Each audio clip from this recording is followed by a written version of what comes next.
આજે આપણે 12th કોમર્સની અંદર આપણે જે ચેપ્ટર ચાલી રહ્યું હતું એટલે કે ચોથું ચેપ્ટર બેન્કિંગ અને નાણાકીય નીતિ, તો એની અંદર આપણે કયા ટોપિક ઉપર આપણે આવ્યા હતા? લાસ્ટમાં આપણે શું જોયું હતું?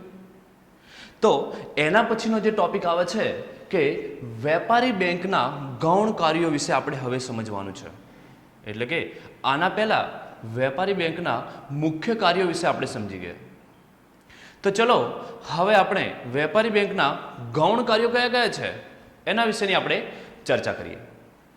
તો વેપારી બેંકના ગૌણ કાર્યોની જ્યારે વાત આવે છે ત્યારે આપણે જોઈ શકીએ છીએ કે ગ્રાહકોના એજન્ટ તરીકે તથા ઉપયોગી સેવા પૂરી પાડવાનું કાર્ય વેપારી બેંક કરે છે. તમને બધાને ખબર હશે કે આયાત નિકાસની પ્રક્રિયા, કે જ્યારે વિદેશમાંથી આયાત નિકાસ કરવાનું હોય ત્યારે એક પ્રકારનું જે સર્ટિફિકેટ આપણે આપવું પડે છે. એટલે કે વિદેશમાંથી તમારે કોઈ વસ્તુની આયાત કરવી હોય તો એના માટે એક બાંહેધરી પત્રક તમારે આપવું પડે છે સામેવાળા વ્યક્તિને કે અમે તમને પેમેન્ટ ચૂકવી દઈશું એમ. તો એ બાંહેધરી કોણ આપે છે? તો વેપારી બેંકો આપણા વતી એ લોકોને આ પત્રક આપે છે, બાંહેધરી પત્રક. એટલે કે બેંક પહેલું આ કામ કરે છે, આપણા વતી બાંહેધરી ઉઠાવે છે. બીજું શું કામ કરે છે? તો વેપારી બેંક જે છે, બરોબર છે, તો એ જેમ કે આપણા ડોક્યુમેન્ટ્સ હોય કે પછી આપણા ટૂંકમાં ઘરેણા હોય, સોનું ચાંદી, જે પણ આપણને બધાને ખબર હશે કે બેંકની અંદર આ આપણે બધું મૂકવા જતા હોઈએ છીએ. તો બેંક આપણને લોકરની પણ સુવિધા આપે છે. એ પછી તમારા કોઈ પ્રોપર્ટીના ડોક્યુમેન્ટ્સ હોય કે પછી કોઈ કિંમતી ઘરેણા હોય તો બેંક તમને લોકરની સુવિધા પણ ઉપલબ્ધ કરાવે છે. તો એ વેપારી બેંક જ આપણને ઉપલબ્ધ કરાવે છે. બીજું, વેપારી બેંક આપણને શું સેવા આપે છે? તો વેપારી બેંકનું એક બીજું પણ એક કામ છે, જેમ કે નાના કદના ઉદ્યોગો હોય, નાના કદના કે ગૃહ ઉદ્યોગો ચાલી રહ્યા હોય તો એવા ઉદ્યોગોની અંદર લોકોને નાનું ધિરાણ આપે છે. નાનું ધિરાણ એટલે માઇક્રો ફાઇનાન્સ કહેવાય જેને. તો માઇક્રો ફાઇનાન્સની પણ સુવિધા વેપારી બેંકો જોડેથી આપણને મળે છે. તો વેપારી બેંક આ રીતે આપણને અલગ અલગ પ્રકારે બધી સુવિધા પૂરી પાડે છે. બીજું શું સેવા આપે છે આપણને, બીજું શું કામગીરી છે એની, એ આપણે જોઈએ. તો બીજું એનું ગૌણ કાર્ય છે કે બદલાતા સમય સાથે આધુનિક સેવાઓ પૂરી પાડવાનું કાર્ય કરે છે. આપણને બધાને જ ખબર છે કે ધીરે ધીરે સમય બદલાવી રહ્યો છે, એટલે કે આધુનિક સમય આવી રહ્યો છે. આપણે બેન્કિંગની વાત કરીએ છીએ તો થોડી જૂની વાત આપણે યાદ કરીએ કે થોડા સમય પહેલાની, થોડા પ્રાચીન સમયની આપણે વાત કરીએ તો બેન્કિંગના વ્યવહારો કેવા હતા? છેક આપણે બેંક સુધી જવું પડતું હતું અને પૈસાનું જે ટ્રાન્સફર, એટલે કે જે આપણે અલગ અલગ પ્રકારે ભૌતિક સ્વરૂપે જે કહેવાય ને નાણાંનું ટ્રાન્સફર થતું હતું. પૈસા જમા કરાવવા જવું પડે, પૈસા લેવા માટે જવું પડે, ઘણી બધી જે કહેવાય હાર્ડ પ્રક્રિયા હતી. આધુનિક સમય આવ્યો પછી આ જે હાર્ડ પ્રક્રિયા છે એમાંથી બેંકોએ શું કર્યું છે? હવે ધીરે ધીરે પરિવર્તન કર્યું છે, આધુનિક સમય સાથે હાથ મિલાવે છે. એટલે કે આધુનિક સમયની અંદર આપણે વાત કરવા જઈએ તો અત્યારે તમારે પૈસા ટ્રાન્સફર કરવા હોય તો બેંક તમને અલગ અલગ પ્રકારની સિસ્ટમથી તમને પૈસા ટ્રાન્સફર કરી આપે છે. કેવી રીતે? તો ચલો પહેલી સિસ્ટમ વિશે આપણે સમજીએ, જેને કહેવામાં આવે છે એનઈએફટી. તો એનઈએફટી નું ફૂલ ફોર્મ શું છે? નેશનલ ઇલેક્ટ્રોનિક ફંડ ટ્રાન્સફર, જેને આપણે એનઈએફટી કહેતા હોઈએ છીએ. તમને એવો પ્રશ્ન થશે કે એનઈએફટી શું છે? તો બેંક એક પૈસા ટ્રાન્સફર કરે, એટલે કે તમારા એકાઉન્ટમાંથી કોઈ બીજાના એકાઉન્ટમાં પૈસા ટ્રાન્સફર કરે છે તો આ ટ્રાન્સફર કરવાની એક સિસ્ટમનું નામ છે. તો એનઈએફટી એ શું છે? ચલો બીજું વધારે તમને સમજાવું. એનઈએફટી એટલે કે તમારે 2 લાખ રૂપિયા કે 2 લાખ કરતા ઓછા રૂપિયા હોય અને એ પૈસા તમારે એક એકાઉન્ટમાંથી બીજા એકાઉન્ટમાં તમારે ટ્રાન્સફર કરવા હોય તો બેંક એ એનઈએફટી સિસ્ટમનો ઉપયોગ કરશે ઓનલાઈન. બીજું વાત કરીએ એની અંદર એનઈએફટી એટલે જે ટ્રાન્સફર કરવાની આ જે સિસ્ટમ છે એની અંદર જે 11th તમે ઘણું બધું સમજી ગયા છો એટલે વિસ્તૃતમાં વધારે સમજાવવાની જરૂર છે નહીં, પણ આપણે જોઈ લીધું આ એક સિસ્ટમ છે. બીજી પણ સિસ્ટમ એના જેવી જ છે, RTGS, real time gross settlement, જેનું ફૂલ ફોર્મ છે. તો આરટીજીએસ પણ શું છે? તો એ પણ પૈસા ટ્રાન્સફર કરવાની સિસ્ટમનું નામ છે, પણ એની મર્યાદા કંઈક અલગ છે. એટલે કે 2 લાખ કે 2 લાખ કરતા વધુ રૂપિયા હોય અને એ તમારે એક એકાઉન્ટમાંથી બીજા એકાઉન્ટમાં ટ્રાન્સફર કરવાના હોય તો બેંક કઈ સિસ્ટમનો ઉપયોગ કરશે? આરટીજીએસનો, એટલે કે રિયલ ટાઈમ ગ્રોસ સેટલમેન્ટનો ઉપયોગ કરે છે. તો આપણે બધા સમજી શકીએ છીએ કે આ જે બંને સિસ્ટમો મેં તમને સમજાવી, એટલે કે એનઈએફટી અને આરટીજીએસ, આ જે બંને સિસ્ટમો છે એ પૈસા ટ્રાન્સફર કરવાની સિસ્ટમ છે જે બેંક એનો ઉપયોગ કરે છે. આપણે ખાલી બેંકને કહેવાનું રહે છે કે મારા આ એકાઉન્ટમાંથી આટલા પૈસા જે તે એકાઉન્ટની અંદર મારે ટ્રાન્સફર કરવા છે, તો બેંક જે તે પૈસાની મર્યાદા મુજબ 2 લાખ સુધી હોય તો એનઈએફટી અને 2 લાખ કરતાં વધુ રૂપિયા હોય તો આરટીજીએસનો બેંક ઉપયોગ કરે છે. આ ખાસ આપણે યાદ રાખવું. હવે આપણને એક એવો પ્રશ્ન યાદ આવશે, આ આધુનિક સમયની અંદર આ જે ઓનલાઈન જે પૈસા ટ્રાન્સફર થાય છે, એટલે કે ઓનલાઈન રૂપિયા ટ્રાન્સફર થાય છે, તો આ બધું ઓનલાઈન કામગીરી સાચવે છે કોણ? એવો આપણને એક પ્રશ્ન થાય છે. તો આપણે યાદ રાખવાનું રહેશે કે આ બંને સિસ્ટમ જે ઓપરેટ કરે છે, જે કોર બેન્કિંગ છે, કોણ છે? કોર બેન્કિંગ, એટલે કે CORE, બરોબર છે, જેનું આપણે ફૂલ ફોર્મ જોઈ શકીએ છીએ આ બોર્ડ ઉપર કે centralise online real time exchange. આ ઓનલાઈન એક બેંક છે કે જેટલી બેંકની સિસ્ટમ ઓનલાઈન ટ્રાન્સફર થાય, જેમ કે પૈસા એક એકાઉન્ટમાંથી બીજા એકાઉન્ટમાં જતા હોય, કે ઓનલાઈન જેટલી પણ બેંકની કામગીરી છે એ બધી જ કામગીરીનું સંચાલન કે એનું અંકુશનું કામ કોણ કરે છે? કોર બેન્કિંગ કરે છે. જે કોર બેન્કિંગ શું કામ સાચવે? તમને એવો પ્રશ્ન એક્ઝામમાં તમારે આવશે કે કોર બેન્કિંગનું કામ શું છે? તો બેન્કિંગની ઓનલાઈન બધી જ સેવાઓનું ટૂંકમાં ઓપરેટ કરવાનું, બધી જ સેવાઓની ઓપરેટ કરે છે. તો એ કોર બેન્કિંગનું કામ છે. એટલે આ આધુનિક સમયની અંદર આ બધું શક્ય બન્યું છે. હવે આપણે આગળ કંઈક બીજું વધારે જોઈએ, એટલે કે એના પછી આવે છે બેન્કિંગ. એટલે કે અત્યારે આપણા મોબાઈલ ફોનની અંદર બેન્કિંગ એપ્લિકેશન આવી છે. તમારું એકાઉન્ટ પણ બેંકની અંદર હશે અને એ જે બેંકનું એકાઉન્ટ હોય છે જે આપણા બેંકમાં હોય છે, પણ આજે આખો સમય બદલાઈ ગયો છે. એટલે કે આધુનિક સમય આવે છે. આધુનિક સમયની અંદર બેંકે આપણને એક સરસ મજાની આપણને એક સેવા આપી છે, બેન્કિંગ એપ. એટલે કે તમારું જે એકાઉન્ટ છે એ એકાઉન્ટ તમારા મોબાઈલ ફોનની અંદર ઉપલબ્ધ થાય છે. તમારા મોબાઈલ ફોનની અંદર એ એપ્લિકેશન રાખવાની, એટલે કે તમારું એકાઉન્ટ તમારે જાતે ઓપરેટ કરવાનું છે. તમારે કોના એકાઉન્ટમાં કેટલા પૈસા ટ્રાન્સફર કરવા છે, કેટલા પૈસા મીન્સ બીજા એકાઉન્ટમાંથી લેવાના છે, ચેકબુક મંગાવવી હોય કે કોઈ રિક્વેસ્ટ મોકલવી હોય, એટલે કે જેટલા પણ તમે બેંક જોડે કામ કરાવતા હતા એ બધા જ કામ આપણા મોબાઈલ ફોનની અંદર ઉપલબ્ધ છે. પણ એમાં હંમેશા એટલું યાદ રાખવાનું કે આપણું જે એકાઉન્ટ છે એ આપણે જાતે ઓપરેટ કરવાનું છે. એટલે કે એને સેફ રાખવા માટે એના જે પણ પાસવર્ડ કે સિક્યુરિટી આપણી હોય છે એ કોઈ બીજા વ્યક્તિ સામે ક્યારે શેર કરવાની નહીં. તો આપણા મોબાઈલ ફોનથી રાત્રે 12 વાગે કે 2 વાગે કે ટૂંકમાં ગમે ત્યારે તમારે પૈસા ટ્રાન્સફર કરવા હોય તો તમારા મોબાઈલ ફોનથી તમે પૈસા ટ્રાન્સફર 1 જ મિનિટમાં તમે કરી શકો છો. જે તમારા મોબાઈલની અંદર એ એપ્લિકેશન હશે જે તમે બધા જાણો છો, જે તે બેંકની પોતાની પર્સનલ એપ્લિકેશન હોય છે. તો આ આધુનિક સમયની અંદર આ બધું ઉપલબ્ધ થયું છે. એનાથી પણ બીજું કંઈક વધારે આપણને સેવા આપે છે ડીમેટ એકાઉન્ટની. શું આપે છે? Demat account. ડીમેટ એકાઉન્ટ એટલે કે ડીમટીરિયલાઇઝેશન એકાઉન્ટ. તો આ ડીમટીરિયલાઇઝેશન એકાઉન્ટ જે છે એ એકાઉન્ટ શેના માટે છે? તમને કદાચ ખબર હશે, શેર બજાર વિશેની થોડી ઘણી માહિતી તમારી જોડે હશે કે જ્યારે પહેલા કોઈ પણ કંપનીના તમારે શેર ખરીદવા હોય તો તમે એ કંપનીના શેર ખરીદો ત્યારે એ ભૌતિક સ્વરૂપે તમને શેર આપતા હતા. એટલે કે એ લોકો શું કરતા હતા? એક કાગળની અંદર, એટલે કે એક પરચીની અંદર તમને લખીને આપતા હતા કે જે તે કંપનીના આટલા ભાવના આટલા શેર તમને આપવામાં આવ્યા છે. બરોબર છે? આ રીતે ઓક્શન એટલે કે હરાજી બોલાતી હતી. પણ હવે આધુનિક સમયની અંદર આ કાગળ સાચવવાની જરૂર છે નહીં, કેમ કે એક થોડી મર્યાદા રહે છે કે એ ભૌતિક સ્વરૂપે આપણે શેર ખરીદ્યા કાગળ ઉપર, એ શેર આપણે એ કાગળ આપણે સાચવવાનું અને એ કાગળ લઈને ભવિષ્યમાં ગમે ત્યારે આપણે જવું હોય તો જઈ શકીએ છીએ. પણ એ કાગળ કદાચ ખોવાઈ ગયું, ફાટી ગયું કે પછી જે તે પણ એનું નુકસાન થાય તો શું થયું? આપણે શેર ખોવાઈ ગયા એવું કહેવાય.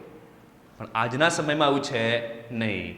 આ આધુનિક સમયની અંદર બેંકે આપણને આ ડીમેટ એકાઉન્ટ આપી છે, એટલે કે ડીમટીરિયલાઇઝેશન એકાઉન્ટ આપી છે, જેની અંદર ઇલેક્ટ્રોનિક સ્વરૂપે બેંક આપણા શેર સાચવે છે. ડીમટીરિયલાઇઝેશન એકાઉન્ટનું કામ શું છે કે ભૌતિક શેરમાંથી ઇલેક્ટ્રોનિક સ્વરૂપે એ ટ્રાન્સફર કરે છે અને તમારા જે પણ બધા શેર છે એ ડીમેટ એકાઉન્ટની અંદર બેંક સાચવે છે.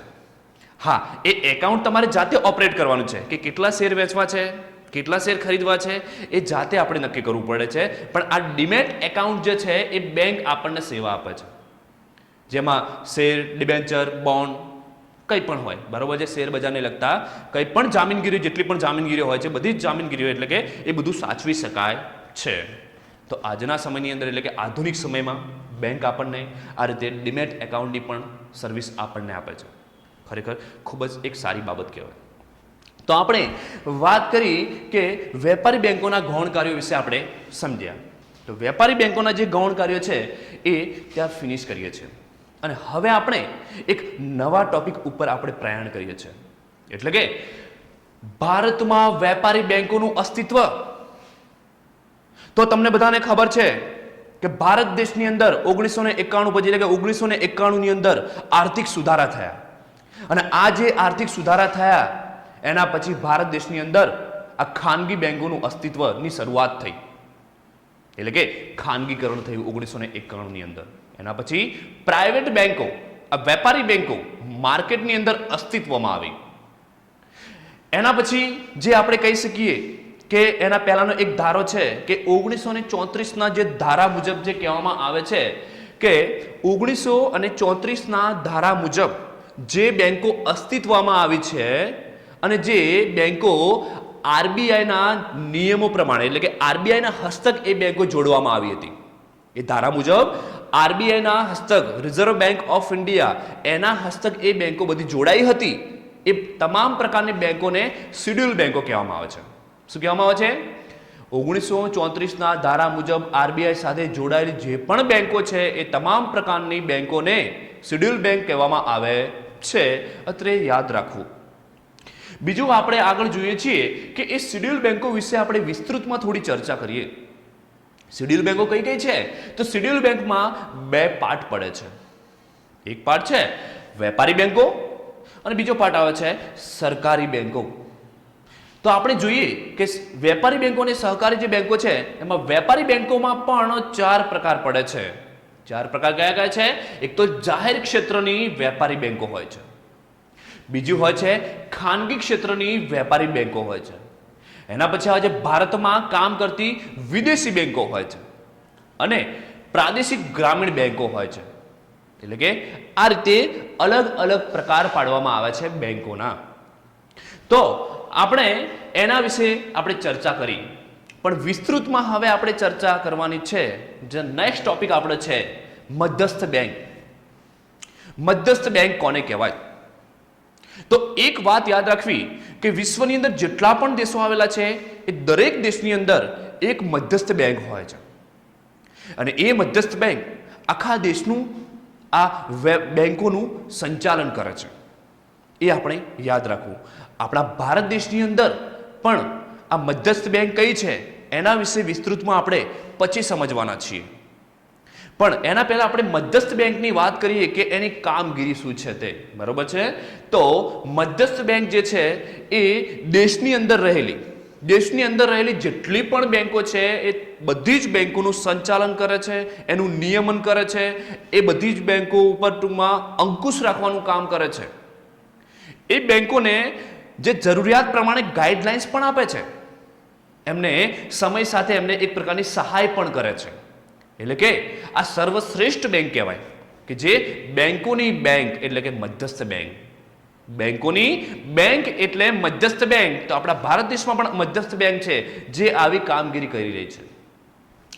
મધ્યસ્થ બેંકની આપણે એક ડેફિનેશન અહીંયા લખવામાં આવી છે, તો એ આપણે એકવાર થોડી જોઈ લઈએ કે મધ્યસ્થ બેંક કોને કહેવાય અને એનું કામ થોડું ઘણું શું છે એ ડેફિનેશનમાંથી આપણે સમજીશું. The institution charged with the responsibility of managing the expansion and contraction of the volume of money in the interest of the general public welfare. તો આ ડેફિનેશન આરપી કેન્ટે આપેલી છે. તો આ આરપી કેન્ટની વ્યાખ્યા મુજબ, તો આ ડેફિનેશન મુજબ આપણને શું સમજવા મળે છે કે આ જે મધ્યસ્થ બેંક છે એ દેશની અંદર નાણાંનું વિસ્તરણ અને સંકોચનનું કામકાજ સંભાળે છે. એટલે કે દેશની અંદર નાણાંનું વિસ્તરણ સંકોચન કોને કહેવાય? માર્કેટમાં જ્યારે પૈસા વધી ગયા હોય ત્યારે પણ સમસ્યાનું સર્જન થાય છે. તમને કદાચ ખબર નહીં હોય, જેને આપણે સમજી ગયા હતા આના આગળના ચેપ્ટરની અંદર, કે જ્યારે માર્કેટની અંદર લોકોની જોડે પૈસાનું પ્રમાણ વધી જાય છે ત્યારે શું થાય છે? ફુગાવાનું સર્જન થાય છે. ત્યારે આ મધ્યસ્થ બેંક શું કામગીરી કરે છે? એ નાણાં માર્કેટમાં ઓછા કરે છે, મીન્સ ઉઠાઈ લે છે પાછા. એ કઈ સિસ્ટમ છે એ એના પછીના આપણે ટોપિકમાં સમજવાના છીએ બધું. પણ કહેવાનો મતલબ કે માર્કેટમાં પૈસા વધારવાના ક્યારે હોય? માર્કેટમાં જ્યારે મંદી હોય ત્યારે. મંદીની સ્થિતિ કેવી હોય? કે લોકો જોડે પૈસા ના હોવા. લોકો જોડે પૈસા ક્યારે ના હોય? કે જ્યારે કોઈ વસ્તુની ડિમાન્ડ ના હોય. કહેવાનો મતલબ એ થાય છે કે લોકો જોડે પૈસા નથી, માર્કેટમાં પૈસા નથી, ત્યારે માર્કેટને પૈસા આપવાનું કામ કોણ કરે છે? એ પણ મધ્યસ્થ બેંક કરે છે. એટલે નાણાંનું વિસ્તરણ કરી કહેવાય. પણ જો પૈસા માર્કેટમાં વધી ગયા હોય તો પણ ફુગાવાનું સર્જન થાય છે.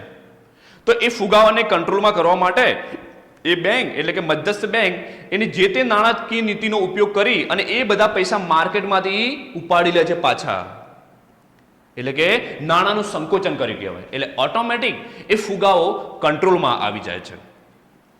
તો મધ્યસ્થ બેંકનું કામ શું છે? નાણાંનું વિસ્તરણ અને સંકોચનનું કામ કરે છે. મધ્યસ્થ બેંક બીજું શું કરે છે કે લોકોના હિત માટે કામ કરી રહી છે. લોકોના હિત માટે આજનો સમય આપણે જોઈ રહ્યા છીએ, થોડો મંદીનો સમય લાગે છે, ત્યારે શું કરે છે? મધ્યસ્થ બેંક એની જોડેથી નાણાં લોકો સુધી પહોંચાડે છે. ગવર્મેન્ટ અલગ અલગ પ્રકારની લોન તમારા માટે ઉપલબ્ધ કરાવી છે. એનો કહેવાનો મતલબ કે લોકો સુધી પૈસા પહોંચાડો. મંદીની સ્થિતિ છે એટલે મંદીને કંટ્રોલ કરવા માટે ગવર્મેન્ટ એટલે કે એ મધ્યસ્થ બેંક આપણને લોનના સ્વરૂપે આપણને નાણાં આપી રહી છે.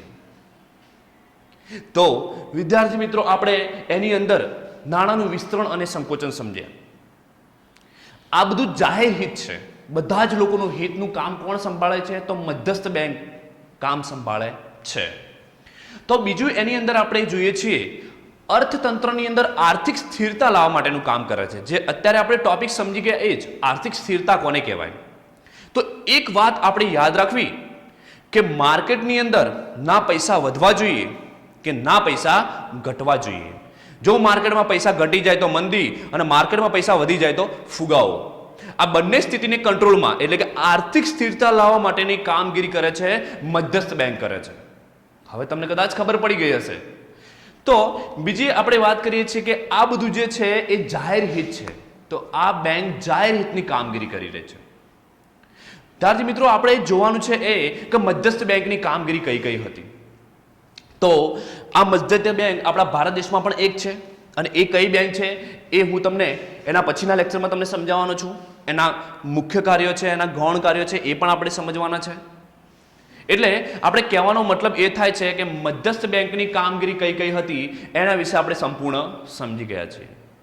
તમારે આજના લેક્ચરની અંદર તમારે કઈ કઈ બાબતો યાદ રાખવાની છે એ તમને ફરી એકવાર રિવાઇઝ કરી લઉં છું. એટલે કે આપણે વેપારી બેંકોના ગૌણ કાર્યો વિશે આપણે સમજ્યા. તો એની અંદર તમારે આ બધી જ બાબતો યાદ રાખવાની છે. એના પોઈન્ટ વાઇઝ તમારે બધું જ યાદ રાખવાનું છે. અને એનઈએફટી છે, આરટીજીએસ છે, કોર બેન્કિંગ છે, મોબાઈલ બેન્કિંગ છે કે પછી ડીમેટ એકાઉન્ટ છે, આ તમારે જે મેં તમને ઇન્ફોર્મેશન કે જે પણ ડિટેલ્સ તમને મેં સમજાવી એ તમારે બધી જ યાદ રાખવાની રહેશે. એક્ઝામની અંદર એવું પણ પૂછાઈ શકે છે કે ડીમેટ એકાઉન્ટ વિશેની સમજૂતી આપો. તો ડીમેટ એકાઉન્ટ શું છે આપણને ખબર તો હોવી જોઈએ ને, જે અત્યારે મેં તમને સમજાવ્યું. મોબાઈલ બેન્કિંગ વિશે પણ પૂછાઈ શકે છે, તો એ પણ તમારે લખવાનું રહેશે. અને આ બધાના જ ફૂલ ફોર્મ તમારી એક્ઝામમાં ઘણીવાર બોર્ડની એક્ઝામમાં પૂછાઈ ચૂક્યા છે. એટલે તમારે એ બધા તૈયાર કરવાના રહેશે. અને એના પછી જે આપણે છેલ્લે જોઈ ગયા આ બેંકો તમારે યાદ રાખવી પડશે કે 1934નો જે ધારો છે એમાં જે બધી બેંકો અસ્તિત્વમાં આવી છે, બધી શિડ્યુલ બેંકો છે અને શિડ્યુલ બેંકોના પ્રકાર પણ અલગ અલગ આપણે પાડ્યા છે. એ પુસ્તક પણ તમારે યાદ રાખવાનું રહેશે. અને એના પછી મધ્યસ્થ બેંકની કામગીરી શું હતી એની ડેફિનેશન જે આપેલી છે એ ડેફિનેશન પણ તમારે તૈયાર કરવાની છે અને એની કામગીરી વિશે તમારે યાદ રાખવું પડશે. તો આજના લેક્ચરની અંદર આપણે મધ્યસ્થ બેંક વિશે ઘણું બધું આપણે સમજી ગયા. વિશ્વની અંદર જેટલા પણ દેશો આવેલા છે એ બધા જ દેશોની અંદર એક મધ્યસ્થ બેંક હોય છે. તો આપણા ભારત દેશની અંદર પણ એક આવી મધ્યસ્થ બેંક છે. કઈ છે ખબર છે ને બધાને? આપણા ભારત દેશની અંદર જે એ મધ્યસ્થ બેંક આવેલી છે જેનું નામ છે આરબીઆઈ એટલે કે રિઝર્વ બેંક ઓફ ઇન્ડિયા, જે આપણા ભારતની મધ્યસ્થ અને સર્વોચ્ચ બેંક કહેવામાં આવે છે. આપણા ભારતની જે મેન બેંક કહીએ ને, જે બેંકોની બેંક તરીકેનું જે કામ કરે છે ને, એ છે સર્વોચ્ચ બેંક, જે છે RBI reserve bank of India. તો એનો થોડો આપણે પરિચય મેળવી લઈએ કે એની શરૂઆત ક્યારે થઈ હશે અને આ આટલી મોટી બેંક કેવી રીતે બની એના વિશે થોડું આપણે જાણી લઈએ. તો 1934ના જે ધારા મુજબ આ રિઝર્વ બેંક ઓફ ઇન્ડિયાની જે સ્થાપના જે કહેવામાં આવે છે કે 1 એપ્રિલ અને 1935ના રોજ આ બેંકની સ્થાપના કરવામાં આવી હતી. એટલે કે આ એની સ્થાપના છે. પણ આપણે બીજું એની સાથે એ જાણવાનું છે કે જ્યારે આ બેંકની શરૂઆત થઈ ત્યારે આ એક બેંક પ્રાઇવેટ બેંક હતી. આ પ્રાઇવેટ બેંકે એની શરૂઆત ખાલી 5 કરોડ રૂપિયાથી, કેટલા રૂપિયાથી? 5 કરોડના મૂડીરોકાણથી આ બેંકની સ્થાપના થઈ હતી. અત્યારે આપણે જોઈ શકીએ છીએ કે આજે આખા ભારતની સર્વોચ્ચ બેંક છે, જ્યારે એની શરૂઆત તો ખાલી 5 કરોડના મૂડીરોકાણથી જ થઈ હતી. તો શરૂઆતના સમયગાળા દરમિયાન આ બેંક પ્રાઇવેટ બેંક હતી. સમય જતાની સાથે જે કહેવામાં આવે છે કે 1 જાન્યુઆરી અને 1949ના રોજ આ રિઝર્વ બેંક ઓફ ઇન્ડિયાનું રાષ્ટ્રીયકરણ કરવામાં આવ્યું. રાષ્ટ્રીયકરણ કોને કહેવાય? રાષ્ટ્રીયકરણ એટલે કે એ ભારત સરકાર સાથે જોડી દેવી. ભારત સરકાર સાથે જોડી દેવું. સરકાર સાથે જ્યારે ટચ થઈ જાય ત્યારે તમારે સમજી લેવાનું કે એનું રાષ્ટ્રીયકરણ થઈ ગયું કહેવાય. તો આપણે સમજી શકીએ છીએ કે આ છે આરબીઆઈનો પરિચય. તમારી એક્ઝામની અંદર 2 પ્રશ્નો પૂછાય છે. એક તો આરબીઆઈની સ્થાપના અને બીજો પ્રશ્ન આવે છે આરબીઆઈનું રાષ્ટ્રીયકરણ. તો આ તમારે બંને ડેટ અને સાલ તમારે યાદ રાખવી પડશે. બીજું આપણે એની સામે જોઈએ કે આ રિઝર્વ બેંક ઓફ ઇન્ડિયા એના કામ કયા છે, એ કયા કાર્યો કરે છે. તો રિઝર્વ બેંક ઓફ ઇન્ડિયાના આપણે કાર્યોની વાત કરીશું તો પહેલું એનું જે કાર્ય આવે છે એક તો છે નાણાકીય કાર્યો. નાણાકીય કાર્યો કયા કયા કરે છે અને બિન નાણાકીય કાર્યો કયા કયા કરે છે. તો આપણે શરૂઆત કરીશું એમાં નાણાકીય કાર્યો. તો નાણાકીય કાર્યોની અંદર પણ પહેલું આવે છે ચલણ બહાર પાડવું. જે આપણને બધાને ખબર છે કે રિઝર્વ બેંક ઓફ ઇન્ડિયા જે છે એ શું કરે છે? જેમ કે આપણે કહીએ છીએ બધી કાગદી નોટો છે એ બધી બહાર પાડે છે. કેવી રીતે? થોડું તમને સમજાવી દઉં. એક વસ્તુ ધ્યાનમાં રાખજો, 1 રૂપિયાના જે બધા ચલણી સિક્કા આવે છે, સિક્કાઓ પ્લસ 1 રૂપિયાની નોટ, આ આરબીઆઈ બહાર નથી પાડતી. આરબીઆઈ 2 રૂપિયાથી લઈને ટૂંકમાં 2000 સુધીની બધી જ નોટો બહાર પાડે છે. જ્યારે ચલણી સિક્કાઓ અને જે 1 રૂપિયાની નોટ કહેવામાં આવે છે એ ભારત સરકાર બહાર પાડે છે. આ એક જાણવા જેવું છે જે અત્યારે આપણને ખબર નહોતી. આપણે સમજ્યું કે ચલણી સિક્કાઓ, યાદ રાખજો, ચલણી સિક્કાઓ અને 1 રૂપિયાની નોટ કોણ બહાર પાડે છે? તો એ ભારત સરકાર બહાર પાડે છે. જ્યારે 2 રૂપિયાથી લઈને છેક 2000 સુધી આપણે જોઈએ તો એ રિઝર્વ બેંક ઓફ ઇન્ડિયા બહાર પાડે છે. હવે તમને એક જીકેનો એટલે કે નોલેજનો એક ક્વેશ્ચન તમને કરું છું કે જે આરબીઆઈ જે નોટો બહાર પાડે છે એના ઉપર કોની સાઇન હોય છે અને રૂપિયાની નોટ ઉપર કોની સાઇન હોય છે? રૂપિયાની નોટ તો આરબીઆઈ બહાર પાડતી જ નથી, એ તો ભારત સરકાર બહાર પાડે છે. તો એના ઉપર કોની સાઇન હશે અને જે આરબીઆઈ જે નોટો બહાર પાડે છે એના ઉપર કોની સાઇન હોય? તો તમને કહી દઉં છું કે આરબીઆઈ જે નોટો બહાર પાડે છે એના ઉપર ગવર્નરની સાઇન હોય. જે આરબીઆઈના ગવર્નર હોય ને એમની સાઇન હોય છે. જ્યારે 1 રૂપિયાની જે નોટ આવે છે ને એના ઉપર કોની સાઇન હોય છે? નાણાં સચિવની સહી હોય છે. કોની હોય છે? નાણાં સચિવની સહી હોય છે. આ ખાસ આપણે યાદ રાખવું કે રિઝર્વ બેંક ઓફ ઇન્ડિયા શું કયું નાણું બહાર પાડે છે, મીન્સ કેટલા રૂપિયાની નોટો બહાર પાડે છે અને ભારત સરકારના હસ્તક કેટલું છે તે. તો એ આપણે સમજ્યા. પહેલું નાણાંનું કાર્ય આરબીઆઈનું આ છે. ચલો બીજું એનું કાર્ય જોઈએ છે એની અંદર જ કે સરકારની બેંક તરીકેનું કાર્યની આપણે વાત કરીએ. સરકારની બેંક છે. સરકારની બેંક એટલે સરકારની કેટલીક જામીનગીરીઓ છે એ બધું સાચવે પણ છે અને સરકારને જ્યારે જરૂરિયાત પડે ને ત્યારે સરકારને લોન પણ આરબીઆઈ જ આપે છે. જેમ કે સરકારના અમુક ટાર્ગેટ હોય છે કે ઘણા બધા ક્ષેત્રોની અંદર સરકાર જ્યારે વિકાસની વાતો કરે છે કે જે તે ક્ષેત્રની અંદર વિકાસ કરવાની વાત ચાલે છે ત્યારે આરબીઆઈ સરકારને હેલ્પ કરે છે કે તમે જે તે ક્ષેત્રની અંદર વિકાસ કરવા માંગો છો એ ક્ષેત્રની અંદર એનો વ્યાજ દર આરબીઆઈ ઘટાડી દે છે લોન ઉપર. એટલે સસ્તા દરે લોન ઉપલબ્ધ થાય તો જે તે ક્ષેત્રનો વિકાસ થઈ શકે. તો સરકારને હેલ્પ કરે છે, સરકારને હેલ્પફુલ બને છે. એટલે સરકારની બેંક છે આ. સરકારની પણ કેટલીક બીજી કામગીરી એ સંભાળે છે. કઈ કામગીરી તમને ખબર છે? સરકાર 1 રૂપિયાની નોટ અને ચલણી સિક્કાઓ બહાર પાડે છે તો એનો જે વહીવટ જે છે ને એ વહીવટ તો આરબીઆઈ જ કરે છે, ખાલી બહાર ભારત સરકાર પાડે છે. બાકી એનો વહીવટ કોણ કરે છે? એનું સંચાલન અને વહીવટ એ કામગીરી બધી તો આરબીઆઈ સાચવી આપે છે. એટલું તમારે ખાસ ધ્યાન રાખવું. તો સરકારને આ અલગ અલગ પ્રકારે જે હેલ્પફુલ થાય છે એટલા માટે કહેવામાં આવે છે કે સરકારની બેંક તરીકેનું કાર્ય કરે છે. એના પછી આવે છે બેંકોની બેંક અને બેંકોના અંતિમ સહાયક તરીકેનું કાર્ય. જે આપણે શેડ્યુલ બેંકોની આપણે વાત કરી હતી કે ભારત દેશની અંદર જેટલી પણ વેપારી બેંકો છે, જેટલી પણ શેડ્યુલ બેંકો છે એ બધી જ બેંકોનું સંચાલન કોણ કરે છે? તો એ આરબીઆઈ સંચાલન કરે છે. એ બધી જ બેંકો આરબીઆઈના ગાઈડલાઇન્સ પ્રમાણે ચાલે છે. એ પછી શાખ નિયમનની કામગીરી હોય કે પછી બેંકોનો વ્યાજ દર કેટલો રાખવો, કઈ લોન ઉપર કેટલો વ્યાજ દર રાખવો, આ બધું જ આરબીઆઈ નક્કી કરી અને આ બધી વેપારી બેંકોને આપે છે. એટલે કહેવાનો મતલબ એ થાય છે કે આ જે આરબીઆઈ જે છે એ બધી જ જે બેંકો છે એ બધી બેંકોનું સંચાલન પણ કરે છે, નિયમન પણ કરે છે અને એમના ઉપર કંટ્રોલિંગ પણ રાખે છે કે જેમને આરબીઆઈના ગાઈડલાઇન્સ પ્રમાણે એટલે કે એમના નિયમ અનુસાર જ ચાલવું પડે છે.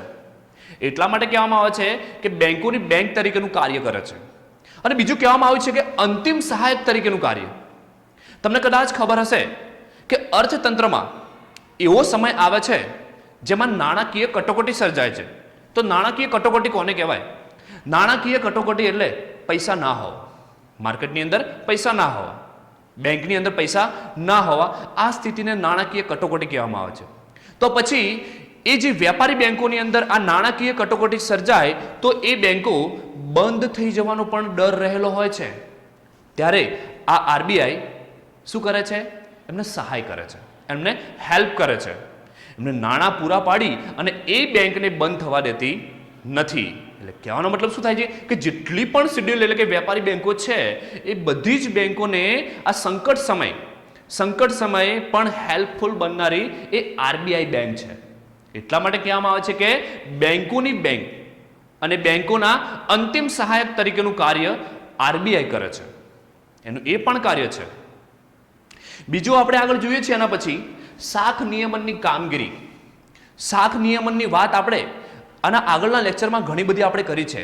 શાખ સર્જન કે બેંકો જોડે જેટલા પણ રૂપિયા આવે છે, જે વેપારી બેંકો જોડે જેટલા પણ રૂપિયા લોકો મૂકે છે બેંકની અંદર, એ બધા જ રૂપિયા બેંક બીજી જગ્યાએ ધિરાણ આપી શકતી નથી. એમાં અમુક ટકા આરબીઆઈના નિયમ પ્રમાણે અનામત રાખવા પડે બેંકની અંદર.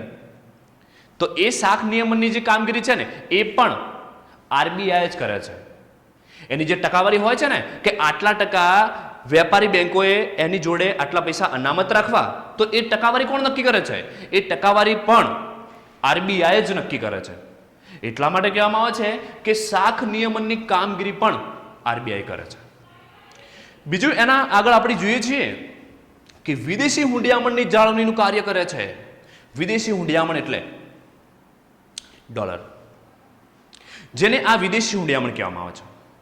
તમને કદાચ ખબર નહીં હોય, આપણે ઘણીવાર વાત કરતા હોઈએ છીએ કે $1 બરાબર 60 રૂપિયા કે $1 બરાબર 70 રૂપિયા કે $1 બરાબર મીન્સ એનો ભાવ વધઘટ થતો હોય છે. તમને ખબર છે આ કેવી રીતે નક્કી થાય છે? એ આપણને ખબર નથી.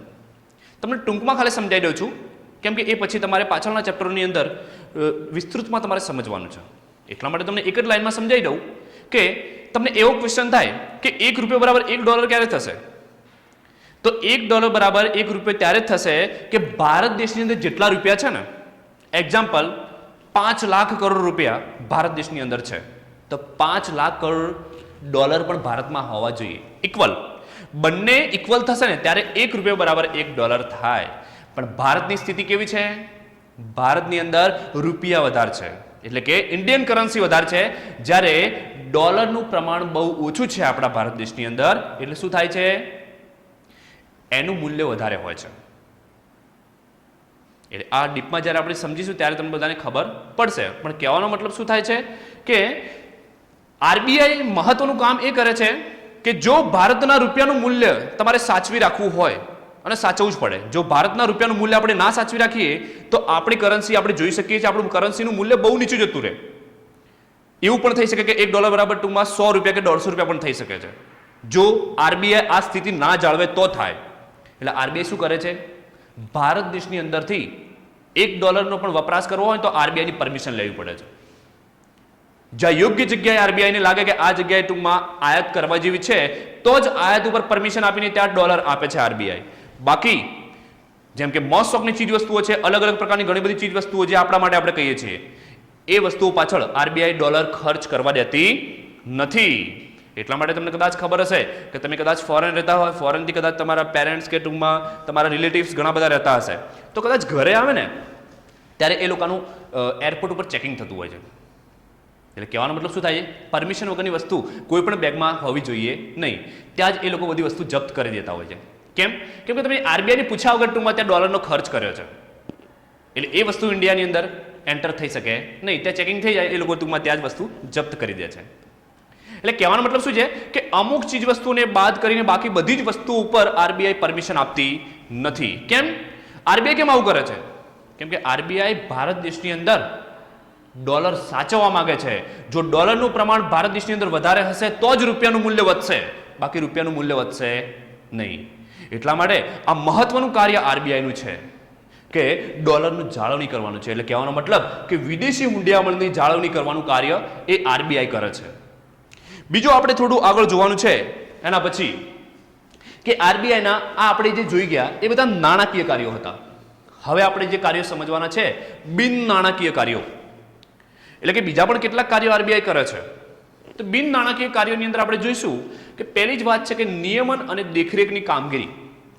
કે નિયમન અને દેખરેખ એટલે જે આરબીઆઈના હસ્તક જેટલી પણ બેંકો લાગે છે, આરબીઆઈના હસ્તક જેટલી પણ બેંકો લાગે છે એ બધી જ બેંકોનું જે કહેવામાં આવે છે કે એનું નિયમન પણ આરબીઆઈ જ કરે છે. એ બેંકોની કામગીરી ઉપર આરબીઆઈ દેખરેખ રાખે છે, અને એમના જે નિયમો નીતિ નિયમો જે છે એ બધું જ નક્કી કોણ કરે છે? આરબીઆઈ નક્કી કરે છે. એટલે કહેવાનો મતલબ શું થાય છે કે નિયમન અને દેખરેખની કામગીરી પણ કરે છે. જેમ કે નાણાં બજાર છે, મૂડી બજાર છે, આપણે શેર બજારની બધી વાત કરીએ છીએ ને, એના ઉપર પણ કોણ દેખરેખ રાખે છે? આ આરબીઆઈ દેખરેખ રાખે છે. બીજું એનું કામ શું છે? તો બીજું એનું કામ છે પ્રોત્સાહનનું કાર્ય. કે આપણે જોઈ શકીએ છીએ કે આપણા ભારત દેશની અંદર ગ્રામ્ય વિસ્તાર પણ ઘણો બધો આવેલો છે. એટલે કહેવાનો મતલબ કે જે નાણું બેંક સાથે કે કોઈ સંસ્થા સાથે જોડાયેલું ના હોય એને અસંગઠિત નાણું કહેવામાં આવે છે. આવું અસંગઠિત નાણું હોય, બરોબર છે, તો આપણી રાષ્ટ્રીય આવકમાં ગણાતું નથી. કહેવાનો મતલબ શું થાય છે કે તમારી જોડે જેટલા પણ રૂપિયા હોય એ બેંકની અંદર પડ્યા તો બેંકને ખબર પડે તો રાષ્ટ્રીય આવકમાં એની ગણતરી થઈ જાય. આપણે 11th સમજ્યા હતા. તમારા કોઈ સંસ્થા સાથે પૈસા જોડાયેલા છે તો એ પૈસા પણ રાષ્ટ્રીય આવકમાં ગણાઈ જાય છે.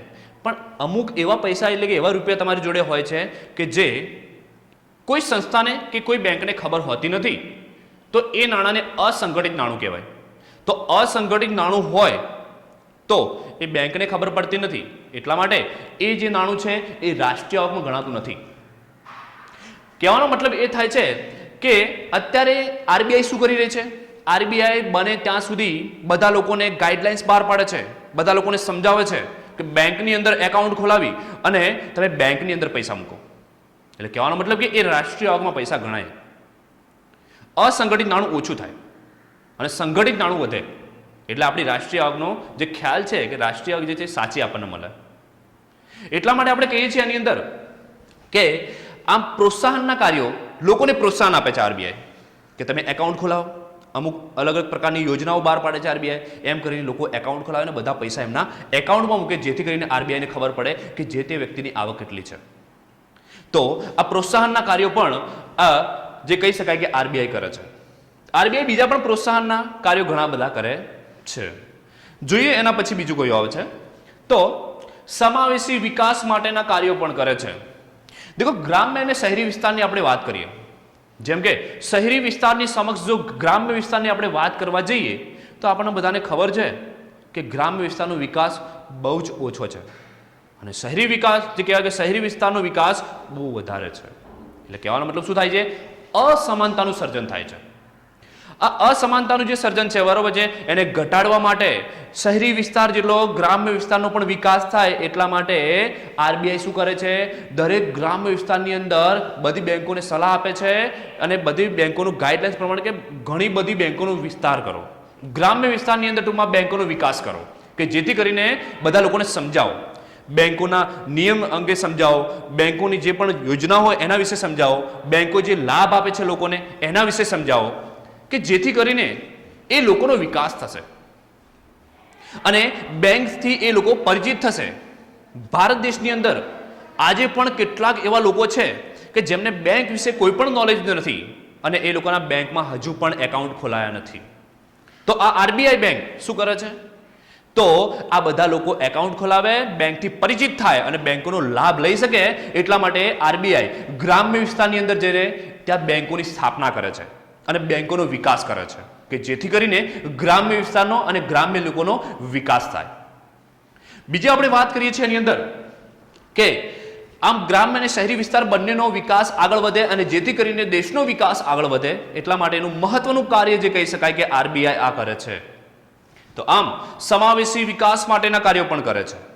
બીજું એની અંદર પણ આવે છે, આપણે જોઈ શકીએ છીએ કે જેમ કે ખેતી ક્ષેત્ર છે, તો આપણા ભારત દેશની અંદર ખેતી ક્ષેત્રનો વિકાસ બહુ જ નીચો છે.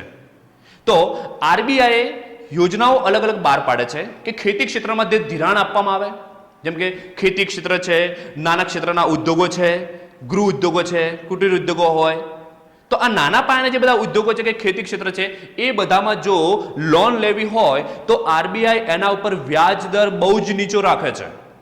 એટલે એ લોકો ઉપર વધારે બર્ડન પડે નહીં, કે એ લોકોને વધારે વ્યાજ ચૂકવવું પડે નહીં. એટલા માટે આરબીઆઈ એ બધા ક્ષેત્રનો વિકાસ થાય એટલા માટે પણ એ લોકોને પ્રોત્સાહન આપી અને એમના વિકાસ અંગે વિચાર્યું છે. બીજું આરબીઆઈ એ પણ વિચાર્યું છે કે આમ બધા લોકોનો વિકાસ થાય અને બધા લોકોનો વિકાસ એટલે કે સર્વેનો વિકાસ એટલે કે દેશનો વિકાસ, એટલે સરકારને એક મોટા પ્રકારની હેલ્પ કરે છે એવું કહી શકાય, કે સરકારને હેલ્પફુલ બને છે. બીજું એક તમારી એક્ઝામની અંદર પ્રશ્ન પૂછાય છે, કદાચ તમે આ યોજના વિશે તમે જાણતા હશો કે પ્રધાનમંત્રી જનધન યોજના, જેમાં તમને કદાચ ખબર હશે થોડા વર્ષો પહેલા જ આ યોજના આવેલી. આ યોજનાની અંદર શું હતું? જે લોકો બેંકની અંદર એકાઉન્ટ ના હોય, કે જે લોકો ગરીબી રેખા હેઠળ જીવતા હોય, એ બધા જ લોકોને બેંકની અંદર એકાઉન્ટ ખોલાવવાના હતા અને જેના અંદર બેંક એમને એક પ્રકારની સહાય કરતી હતી કે જ્યારે પણ સંકટ સમય આવે અને આવો સમય જ્યારે આવે ત્યારે ટૂંકમાં બેંક શું કરે છે? એ લોકોને ગરીબી રેખા હેઠળ જીવતા જે લોકો હોય છે ને એમને ડાયરેક્ટ ત્યાંથી જ હેલ્પ કરવામાં આવે છે, એમના એકાઉન્ટમાં પૈસા આવી જાય. જે અત્યારની સ્થિતિ પ્રમાણે કદાચ તમે જાણતા હશો, કદાચ ગામડે તમે ગયા હશો તો તમે કદાચ જોયું હશે કે આ એકાઉન્ટની અંદર પૈસા આવેલા છે, ડાયરેક્ટ આરબીઆઈ એમને એકાઉન્ટમાં પૈસા ટ્રાન્સફર કરે છે સરકારના કહેવા ઉપરથી. એટલે પ્રધાનમંત્રી જનધન યોજના જે છે એનું સંચાલન પણ કોણ કરે છે? આરબીઆઈ કરે છે, રિઝર્વ બેંક ઓફ ઇન્ડિયા કરે છે. તો વિદ્યાર્થી મિત્રો, આપણે આરબીઆઈ વિશે ઘણું બધું સમજ્યા, જેને અપેક્ષ બેંક કહેવામાં આવે છે. યાદ રાખજો, સર્વોચ્ચ બેંક, ભારતની સર્વોચ્ચ બેંક કહેવામાં આવે છે. બીજું એની અંદર થોડુંક આપણે વધારે સમજીએ કે બેંકોની અંદર આપણે કે બેંકની જે પ્રવૃત્તિ છે, બેંકોનું સંશોધન જે નવું નવું થાય એ બેંકોનું સંશોધનનું કામ પણ આરબીઆઈ જ કરે છે.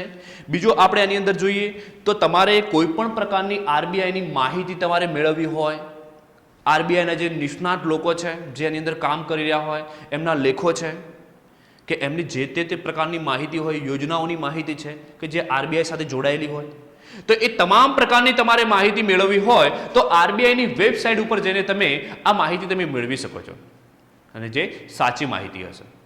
તો આટલા માટે લોકોનો વિકાસ થાય એટલા માટે આરબીઆઈ પોતાની વેબસાઇટ ઉપર પોતાની બધી જ માહિતી બહાર મૂકે છે કે લોકો કંઈક કરીને સમજે, કે જેથી કરીને લોકોનો વિકાસ થાય તો દેશનો વિકાસ શક્ય બને.